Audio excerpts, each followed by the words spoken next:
Je te lance un défi. Peux-tu prononcer ce mot anglais? Anti-disé. Bon, moi, c'est pas terrible. Anti-disestablishmentarianism. Là, c'est beaucoup mieux. Merci Paul Meyers. Si je te parle de ce mot, c'est qu'il a un lien direct avec l'Église d'Angleterre et que depuis le 28 janvier, c'est une femme qui dirige officiellement cette église vieille de presque 500 ans. L'Église d'Angleterre, on l'appelle aussi Église anglicane. Elle a été fondée par un roi, Henri VIII, en 1534.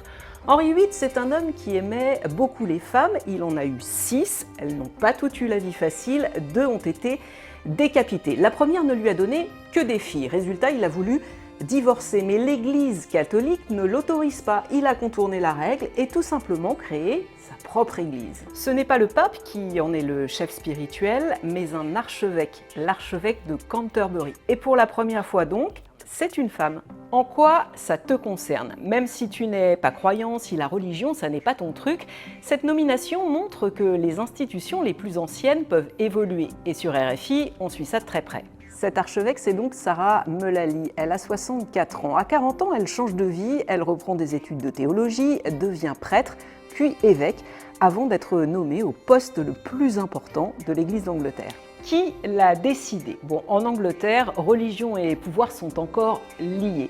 La nomination de Sarah Mullally a été validée par le Premier ministre britannique et le roi Charles III. Pourquoi cette nomination seulement maintenant? Comme dans beaucoup de religions, pendant très longtemps, les postes les plus importants étaient réservés aux hommes.